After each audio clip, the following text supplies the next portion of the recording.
Kilalang kilala ho natural din na Senator Amy Marcos at PBBM yung handwriting ng kanilang ama. Di ho ba, mga kaistorya? Pinatutuhanan din ni Senator Amy Marcos na talagang may diary si FEM, mga kaistorya. O eto na, pakishare po para malaman ng ating mga kababayan ang magandang kwento na ito. Katotohanan ito, mga kaistorya. Mababasa nyo yan dito sa Philippine Diary Project, mga kaistorya. Ano ho, Sunday, February 1, 1970. Dalawa ho itong entry na ito, mga kaistorya. Ano ho, itong nasa kalagitnaan, yan na yun mismo. Ano ho, ito ho nga nakikita ninyo ngayon, rewrite ho ito, ano, itong nasa taas. Yan ang babasahin natin ngayon. Magsimula po tayo, mga kaistorya. Ipapaliwanag ko na lang sa inyo, mga kaistorya, sa Tagalog na ano, bahala na pong mag-adjust yung iba. Attachment to diary entry of February 1, 1970. Why I am fighting communism. Office of the President of the Philippines, Malacanang, February 1, 1970. Ito ho, literal na binanggit niya yung pangalan ng kanyang mga anak. Ano ho? To my children, Amy, Bongbong, and Irene, why I am fighting communism. Bakit ko nilalabanan ang komunismo? Ano ho? Sabi ni Pangulong Marcos. Ito, number 1. Dahil ang komunismo umano ay hindi naniniwala sa may likha sa Panginoon. Ano ho? Ang paniniwala umano ng komunismo na bawat bagay, ano ho, bawat pangyayari na nangyayari ay dahil tao ang may kagagawan at hindi ang Panginoon. Ang paniniwala umano ng komunismo ay yung theory, ano ho, pasimplihin natin ito kasi ang termino po na ginamit ni Pangulong Marcos, dialectic materialism. Pasimplihin na lang natin, gawin na lang nating materialism, ano ho, para mas madaling maintindihan, ano. Ang theory, ang paniniwala, o ang theory na pinaniniwalaan ng komunismo, mga kaistorya, ay yung materialismo na kung saan, ano ho, mas pinahahalagahan po nila, o literal nga pinahahalagahan po nila yung mga material na bagay at yung mga bagay na o kasiyahan na naidudulot ng mga material na bagay sa tao. Magkaiba sila ng paniniwala ni Pangulong Marcos. Kung sila naniniwala sa komunismo at sa theory po ng dialectic materialism, ang Pangulong Marcos naniniwala sa Panginoon. Number 1 yan.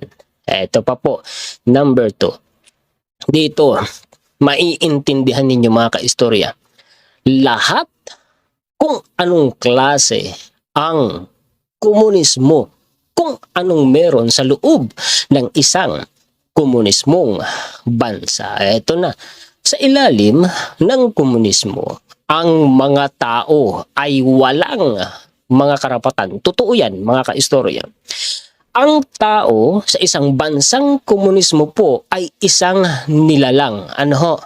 Nilalang. Isang tao sa loob ng isang bansa na kung saan, mga kaistorya, ang nagkakaroon po o ang pinahahalagahan, pinapupurihan, lahat kumbaga, mga kaistorya, ng focus, ano ho, nakatanaw sa estado o sa gobyerno o doon sa nakaupo sa gobyerno, hindi sa mamamayan.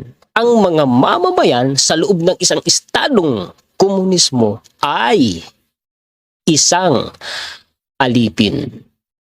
Kita nyo, mga kaistorya, si Pangulong Ferdinand Marcos Sr. na mismo ang may sabi. Ito pa, number 3. Ituloy po natin, pakishare po kasi sayang ang mga impormasyon na ito. Marami tayong matututunan dito. Pakilike na din po, mga kaistorya. Ito pa, number 3. Sa ilalim ng isang komunismo, ang mga tao ay walang kalayaan.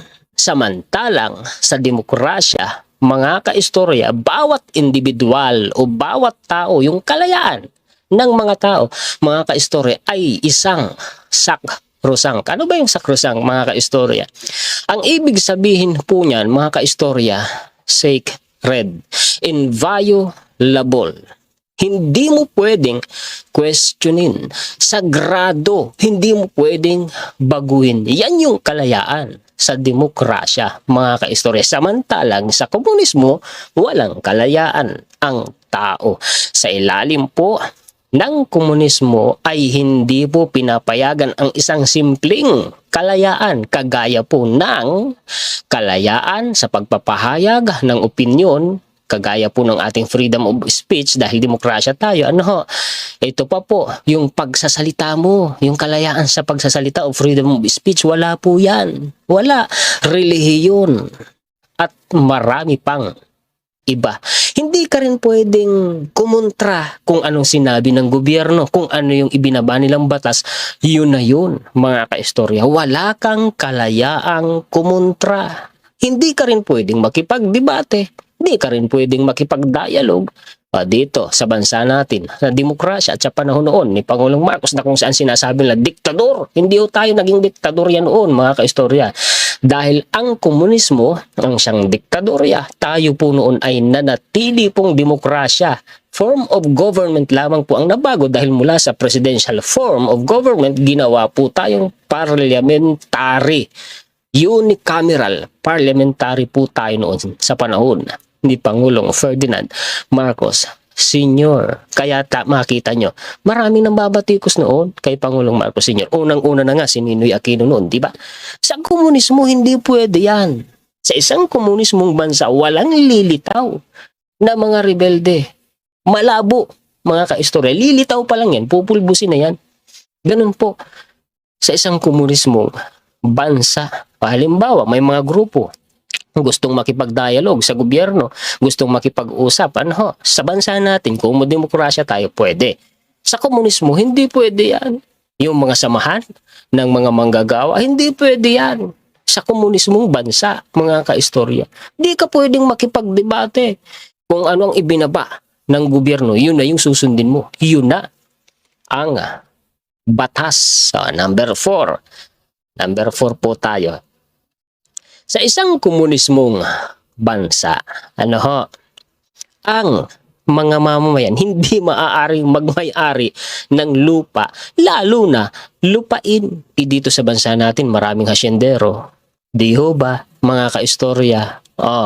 Hindi siya maaaring magkaroon ng malawak na taniman, halimbawa tubuhan. Hindi. Mga kaistorya, bawal yun. Bawal kang mag-produce ng mga produkto na ibebenta mo. Bawal yun sa isang komunismong bansa. Ito, matalinhaga ito, mga kaistorya. Itong pangungusap na ito. The cry of land for the landless is a mere shibboleth. Ano bang ibig sabihin yan, mga kaistorya? Yun po kasing shibboleth, kumbaga mga kaistorya, yung mga tao, maliliit na mga tao, mga mahihirap, mga walang kaya, mga kapuspalad. Sa isang komunismong bansa, di sila binibigyan pansin. Hindi sila pinahahalagahan. Yun ang ibig sabihin yan, mga kaistorya. Samantalang po, sa isang demokrasyang bansa, nakagaya po natin ng bansa natin, mga kaistorya, napakaraming programa ng gobyerno para iangat ang antas ng pamumuhay ng mga mahihirap na tao. Sa panahon pa nga lang ng Pangulong Marcos Sr. ron, napakarami ng kooperatibang itinatag.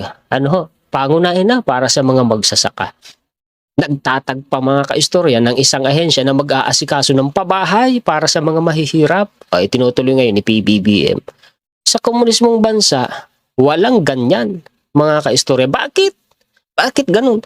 Dahil po, ang buong lupain ng isang bansang estado, mga kaistorya, ay pag-aari po ng gobyerno o ng estado at ang mga magsasaka ay itinuturing na mga alipin lamang ng estado o ng gobyerno.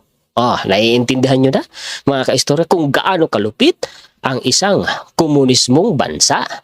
Mga kaistorya, naiintindihan nyo na ngayon kung bakit talagang kasinungalingan yung sinasabi nila na diktador si Marcos. Kailanman, hindi naging diktador ang Pangulong Marcos, mga kaistorya. Unang-una, ay nakalagay sa konstitusyon ng bansa natin. Legal magdeklara ng martial law ang presidente ng Pilipinas basta may threat.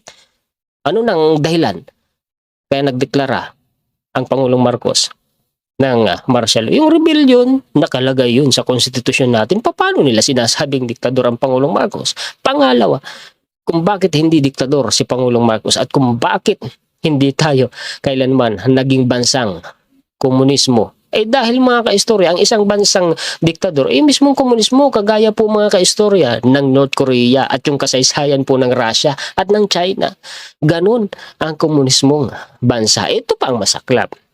Si magsasaka sa isang komunismong bansa, mga kaistorya, di ba, nagtatanim siya, no? May mga napoproduce siya, mga kaistorya, na produkto ng kanyang mga tanim. Hindi yun mapapasa kanya. Mapupunta yun sa gobyerno. Wala yung tinatawag na mayroon siyang share na ganito, 60-40. Wala po. Walang ganon, mga kaistorya. Bakit? Dahil kung ano ang gustong ibigay sa kanya ng gobyerno, yun lang ang mapupunta sa kanya.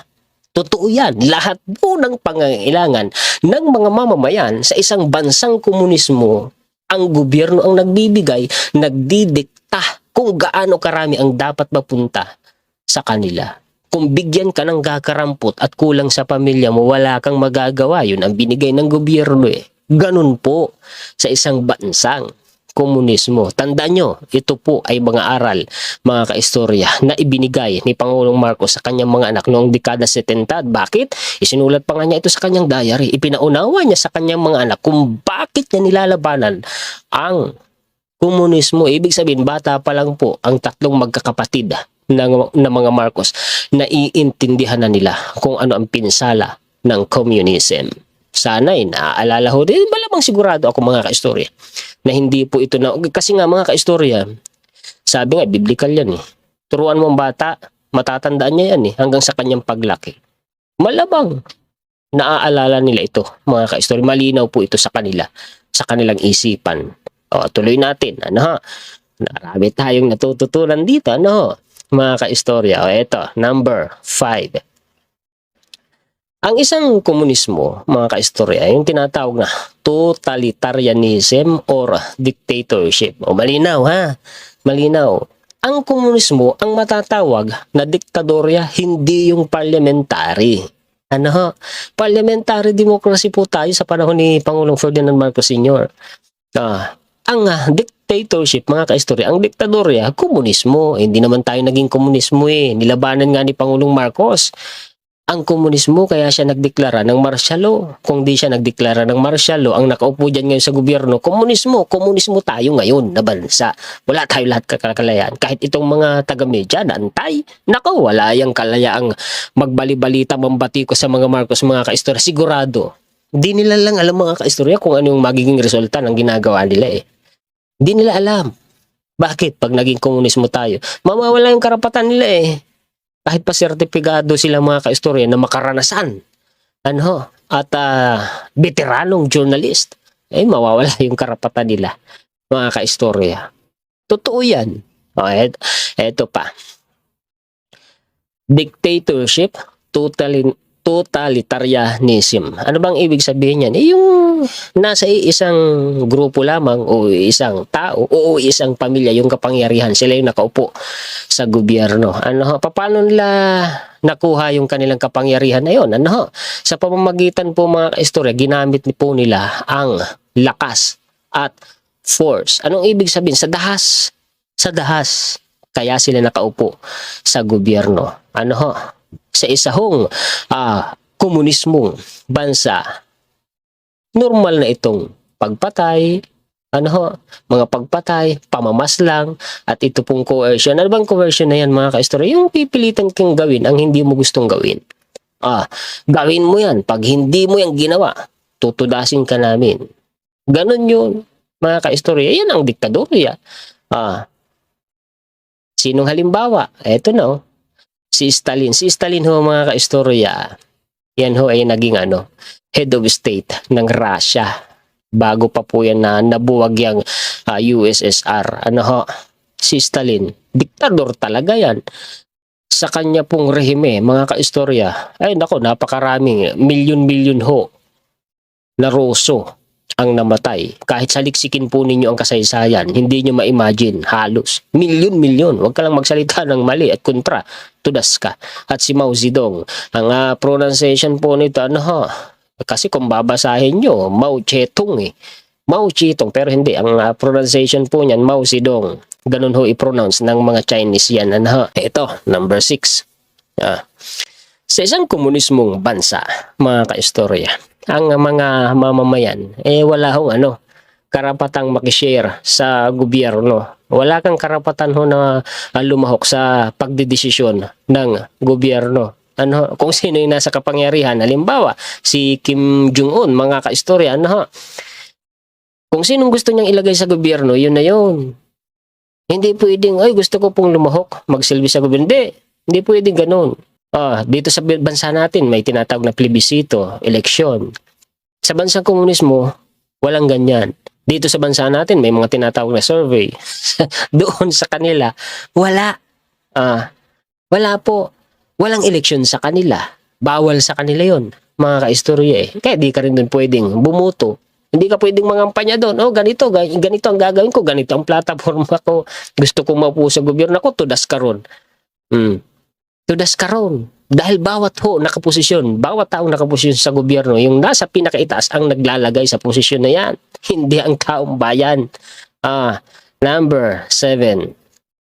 Sa isang bansang komunismo, yung mga karaniwang mamamayang tao, mga manggagawa, mga magsasaka, mga empleyado, hindi ho nagkakaroon doon ng promotion eh. Di ka uunlad doon eh. Bakit? Kasi nga mga kaistorya, kahit yung kinikita mo pag-aari ng gobyerno. Opo, totoo yun. Halimbawa, gusto ko, sa sahod ko bibili ako ng damit, ng masarap na pagkain. No, walang ganyan. Sa bansang komunismo, mga kaistorya, wala po. Dahil lahat ng pangailangan mo, gobyerno ang nagbibigay sa iyo. Limitado ang naglilimita dyan. Ang gobyerno, bibili ako ng cellphone. Bibili ako ng gintong kwentas. Bibili ako ng usong-usong ngayon na relo. Walang ganyan sa komunismo. Wala. Nangyari ba yung mga ganyan sa panahon ni Pangulong Marcos Sr.? Hindi. Gumanda pa nga mga kaistorya ang sistema ng pagtatrabaho dito sa Pilipinas noon. Bakit? Anong isang matibay na katibayan? Baka hindi nila alam yung 13-month pay. Sigurado maraming mga antay dyan ang nakatanggap na ng 13-month pay. Di ninyo alam. Batas yan na pamana pa ni Pangulong Ferdinand Marcos Sr. Ito pa. Halimbawa, may pangarap ka, May pangarap ka sa buhay. Gusto mo maging piloto, engineer, sundalo. Sa komunismong bansa, hindi. Hindi mo pwedeng sabihin, gusto ko paglaki ko ganito. Hindi po. Hindi. Kasi, ang gobyerno mismo ang nagdidikta, ikaw, ganito ang pag-aralan mo, engineer. O ikaw, maging scientist ka. O ikaw, maging ganito ang posisyon mo sa gobyerno. Ikaw, maging doktor ka. Silang nagdidikta. Kahit ayaw mo, wala kang karapatang kumontra. Komunismo nga eh. Sila ang masusunod. Ang gobyerno ang masusunod. Hindi ikaw. Wala kang ang karapatan. Paano kang masusunod? Ganun. Sa komunismong bansa, wala kang karapatan. No choice ka. Itong number 8, halos ganun din ang ibig sabihin, mga kaistorya. Lahat, kung ano yung sahod mo, yun na yun. Kung anong ibigay sa'yo ng gobyerno, yun na yun. Wala kang karapatang umangal. Wala kang karapatang bumili ng mga bagay na gusto mo. Wala. Hindi ka pwedeng bumili ng bahay na maganda, mag-ipon ka, bumili ka man lamang ng kahit bungalow man lamang, tapos isang aircon, lalagyan mo ng aircon yung kwarto mo, bibili ka ng magandang muebles, appliances. Wala. Hindi ganun. Pagkalayo-layo ng binibintang nila kay Pangulong Marcos, ito, nalilinawan natin ngayon. Di ba? Mga kaistorya. Ito pa. Di ba? Ang dami sa ating mga oligarchs. Yung mga mayayamang tao, may impluwensyang tao, mga makapangyarihan, mga malalaking negosyante. Sa komunismong bansa, wala yan. Wipe out kayo ng namumuno sa gobyerno. Ang gobyerno ang nagdidikta kung sino ang pwedeng maglagay ng negosyo dyan. Opo, totoo yan, mga kaistorya. Eto pa, tingnan nyo, but it succeeds in only replacing them with a worse group. Yung ipinapalit, karaniwan, mas malala. Kahit ayaw ng mga tao, wala silang magagawa, mga kaistorya. Wala karapatang kumontra eh. Ganon sa komunismong bansa. Paano masusolusyonan? Gaya sa North Korea, kung meron pong maglalakas loob na mas malakas na grupo kaysa sa gobyerno, lalabanan nila yung gobyerno ni Kim Jong-un, mga kaistorya, pwede mapalitan ang sistema ng gobyerno, mabago na komunismo. Ang masaklap lang kung hindi demokrasya ang ipalit o kaya naman parliamentary, kundi isang mas malala na komunismo. Yun lang ang tanging paraan sabi ni Pangulong Marcos ito this group of elitists cannot be changed except by violence or force by a revolution. Ganun lang yun. Wala nang ibang paraan. Yun lang yun, mga kaistorya. Ito, dito mga kaistorya. Ang sinasabi dito, yung komunismo na na grupo dito sa bansa natin. Ang gusto po nila, mga kaistorya, matalo nila, palayasin yung mga kolonyalist. Ano ba yung mga kolonyalist? Yung mga sumakop sa atin. Nung panahong yun, mga kaistorya, mga Amerikano, gusto nila, paalisin yun, matalo nila. Sila ang papalit. Yun ang ibig sabihin nun, mga kaistorya. Gusto nilang ipasok dito yung alien power na tinatawag na Red China. Ayan yung kanilang ideolohiya, mga kaistorya. Mas malala kaysa sa ibinigay sa atin ng mga gobyerno, mga kaistorya. Sabi ni Pangulong Marcos dito, our country should be free. Dapat ang bansa natin malaya and not dominate by any alien power at huwag mapagharian ng alinman umanong alien power. Yung tinatawag na alien power o alien na kapangyarihan, yung Red China o komunismo. Eto pa. Number 11. Babasahin ko muna. Communism believes in violence as the principal weapon of policy or of change. Ang komunismo naniniwala sa karahasan bilang isang pangunahing sandata ng pulisiya o pagbabago. Marahas talaga. Marahas talaga dahil ang kanila power o lakas ay nagmumula sa dulo ng baril. Ganun kalala, ganun karahas ang komunismo. Yun ang kanila. Ano bang ibig sabihin ng dictum? Kumbaga mga kaistorya, SOP, rule. Yun ang ibig sabihin yan. Wala kang magagawa sa komunismong bansa. Ganun talaga sila marahas. Di ka pwedeng kumontra, di ka pwedeng umangal, di ka pwedeng pumiyok. Nitingnan mo nga lang sila ng masama, di pwede. Baka barilin ka agad-agad Ito sinasabi dito na yun sa isang komunismong bansa, normal na yung patayan, panununog, karahasan, pagkasira, pag-aaksaya, kawalan ng awa, at yung kawalan ng pagpapahalaga. Ibig sabihin mga kaistorya, in general, kawalan po ng pag-ibig, pagpapahalaga sa mga mamamayan. Ganun po ang komunismo. Samantalang sa demokrasya, mga kaistorya, meron tayong tinatawag na election, free speech, meron po tayong tinatawag mga kaistorya na yung election nga na humane, Christian, wiser, democratic, and less wasteful. Ito ang pinakahuli. Let us improve the house we now have. Pagyamanin natin yung tahanan na meron tayo ngayon. We call democracy, for it has defects. Wala namang perfecto Kung may defects man di ayusin natin, di ba? But let us not burn it down. Ano bang ibig sabihin? Huwag nating sirain. Huwag nating ibagsak, huwag nating sunugin. Pakishare naman mga kaistorya, pakilike po para malaman po nila. Maraming salamat po sa inyong panunood mga kaistorya. Muli ako po si Juan Historiador, ang tagakwento ng totoong istorya ng kasaysayan na nagmamalasakit sa kapwa ko Pilipino, nagmamahal sa bayang ito, ang bansang Pilipinas.